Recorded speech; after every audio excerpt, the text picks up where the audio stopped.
First of all, I'd like to thank the Dubai School of Government for this program because it's very needed in a downturn like this. This type of a program is really very much needed for all those young people who are looking forward. And entrepreneurship is all about looking beyond today. There are so many issues, both culturally and politically and regulatorily, that we need to overcome to create the right environment for entrepreneurs, and that's very important. First, I'd like to thank the Legatum Institute and Dubai School of Government for bringing this conference and for bringing us all over here and in the Global Entrepreneurship Week. We really want some action to come out of this conference. We really want you to help think about what are the top priorities for reform, for best practices to emulate. What do we want to focus on? And then to help build a network among you all, because not only our panelists, but also our audience is quite distinguished. The index extends beyond just material wealth and includes factors such as social capital, health, opportunity, security, effective governance, human rights, liberty, and overall quality of life.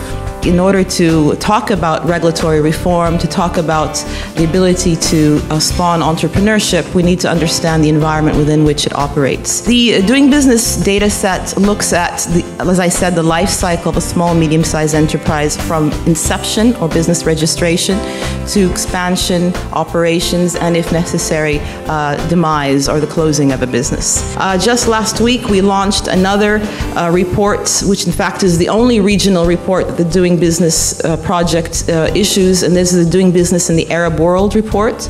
And in this report, we looked at the 20 economies covered in the report very carefully, and I'll also like to share with you that the top 6 of those 20 economies are the GCC countries, with Saudi Arabia and Bahrain first and second, and the UAE third. Policies have to be reformed or have to start in the context of a cultural and historical understanding of the country's general institutions and the beliefs. The policy objectives for entrepreneurship policy are 1, to create a dynamic startup market for entries and to create an environment where exits can, it's easier to close a business.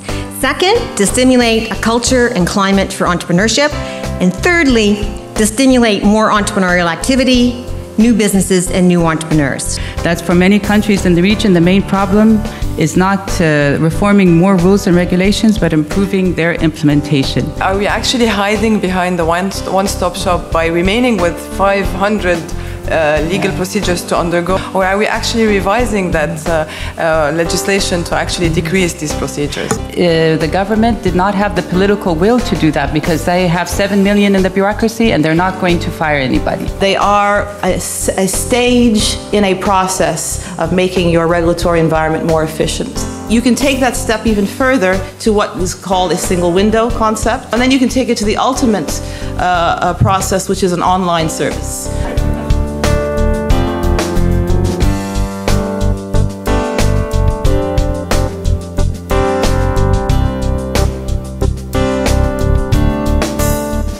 In the back of the brochure, there's a list of Arab entrepreneurship initiatives. And there's at least 150 of them. They're broken down by country. And part of the reason for this entire conference, in fact, is precisely the fact that there are initiatives promoting youth in particular to start companies popping up like popcorn all throughout the Arab world. It's great. Since the private sector and the GCC is about like 95% is family owned, so basically family businesses and the private sector kind of like the same. Also, the big guys, the old guards of family businesses enjoy direct access to top leadership, and we all know the informal open door policy. And in most cases, the SMEs entrepreneurs will tell us that the Chamber of Commerce does not necessarily represent the voice. There are a lot of vested and conflicting interests of politicians and bureaucrats and the business elite that prevent agreement on moving forward in regulatory reform. And my last recommendation here is, just spare $50 million. Each government in the GCC can easily spare $50 million, divide it into 3, and ask 3 young fund managers to come and manage this slice of $15–20 million. The characteristics of a startup entrepreneur are not different. They're exactly the same. We're seeing more and more sophisticated women coming into the market. A lot of the successes that we hear are women find a gap in the market because it's something that they can associate with, they have a passion for. And passion, we find with most women, is an incredible driver. And with most startups, the first thing you hear is, are you passionate about your business? And that's what we see quite a lot. My definition of entrepreneurship is very simple. It's someone who's bankrupt in the eyes of banker, genius in the eyes of himself, and stubborn in the eyes of everyone else. I don't recommend that we burden a startup company with a loan. What you need is business angel equity financing.